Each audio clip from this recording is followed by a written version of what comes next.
As a kid, I grew up loving the story of Peter Rabbit, which you probably already knew if you saw my review for the first movie. And I just saw the brand new movie of a sequel, Peter Rabbit to the Runaway, now playing in theaters. But is this an improvement over its predecessor, or is it just a disappointing hop down? Find out right now in this spoiler-free review. Big D's Entertainment Rankings and Reviews. So greetings, my fellow YouTubers, and welcome to Big D's Entertainment Rankings and Reviews.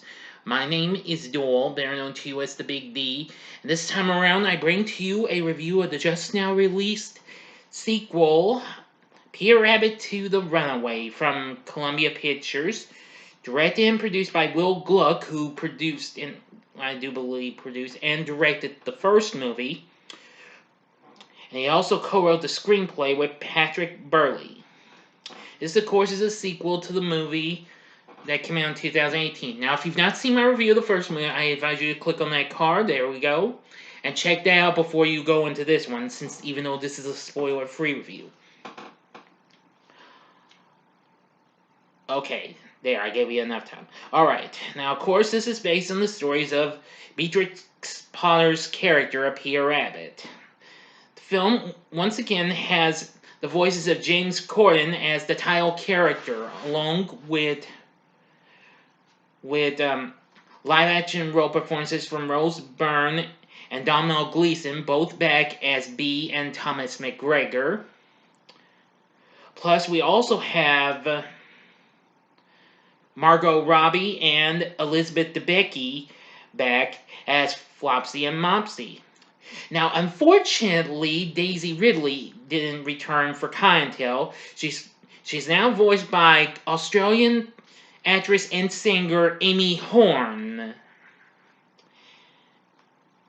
But also back along for the ride includes the cast. It also includes Colin Moody back as Benjamin Bunny. Plus, let's see, the singer known as Sia. Plus Sam Neill and many others. And plus some brand new characters.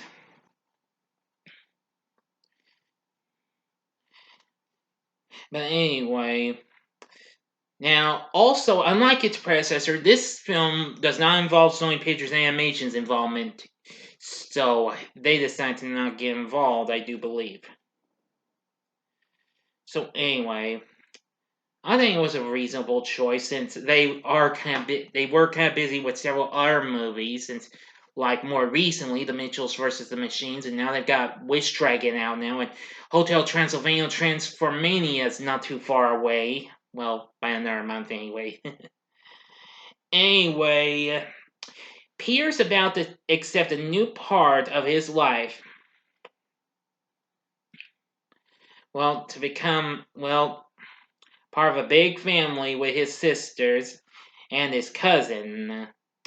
As Thomas and Bee, are about to have their wedding.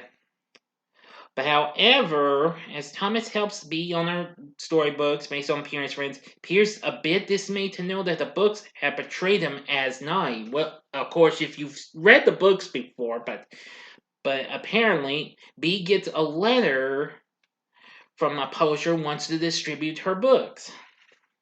So Bee takes everyone to meet the publisher, Nigel Basil Jones, who is played by David Oyelowo. Sorry, I apologize if I mispronounced that, my friends. I believe I've seen this guy before, maybe. I don't know. Well, yeah, I've seen him in some movies, like Disney's A Wrinkle in Time, and he's been in other films, like the award-winning Selma and The Butler, and Rise of the Planet of the Apes as well. Anyway, but apparently, Peter's not too thrilled with him becoming more of a meanie instead of a naughty one, a mean one, especially after seeing a billboard. So he decides to leave his siblings and cousin Bee and Thomas behind, and then gets involved well, another rabbit who appeared to be an old friend of his dad. And then Peter gets into some fun, what have you.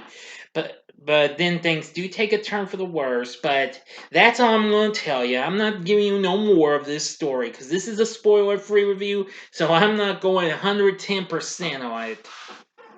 You can just call this a spoiler-free or semi-spoiler-free, whatever. But I only give you a little bit of the story, so more spoiler than semi.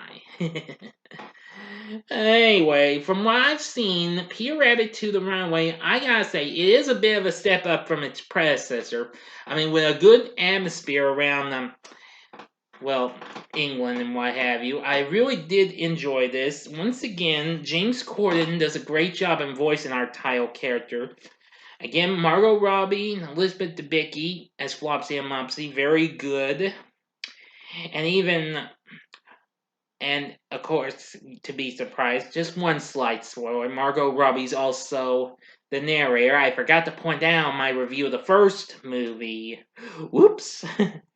Amy Horn does a pretty good job as Cotton Tail as well. Colin Moody, very good as Benjamin Bunny. I just gotta say, now this has just so much more fun than a little more fun than what you got with the first movie, but this one, it just is absolutely awesome. I do like some of the story. It's a little short. The film's a little short. It's 93 minutes, but that's fair enough since it's a family movie. The music by Dominic Lewis is good. Anyway, with all that said, would I recommend you go to your theater and see this? Yes, take your kids and see this movie. They'll absolutely love Peter Rabbit to the Runaway. Now, I've just read that just last month, Will Gluck has mentioned he's already finishing up a script for a third movie, so we'll see what happens if that happens. Should this do well? It's already done well overseas since it came out, well, last month, I believe. Let me check. Well, actually, it came out earlier this year at the end of March in Australia, and just more recently came to the UK. Now it's finally came to us. So yes, go check out Peter Rabbit 2 The Runaway. I think you'll enjoy it. For my score of this movie, I'm going to give the movie 4.5 stars as on my Letterboxd page. On a scale of 1 to 10, I'm going to give it a 9. Now, this film is worth checking out. So, if you've seen Peter Rabbit 2 The Runaway, please tell me what you thought about in the comment section below. If you liked the video, click the like button, subscribe to my channel, be a part of the Big D Nation. And join me next time when I bring to you another spoiler-free review, and it's on the other big movie that just came out, In the Heights. Thanks for watching, and if you like this video, you may want to check out some of these other movies. In the upper left-hand corner is my review of the live-action remake of 101 Dalmatians from 1996. The upper right-hand corner is the back-to-back review I did of the Stuart Little movies. And the bottom left-hand corner is Sony Pictures Animation's recent hit, The Mitchells vs. the Machines. Now, don't worry, expect a spoiler-free review of Wish Dragon coming up later on this week. And the bottom right-hand corner is the button you can click to subscribe. If you like rankings and reviews on movies, TV, music, video games, etc., then I'm your guy. Thanks for watching. Until next time, I'm the Big D saying, see ya.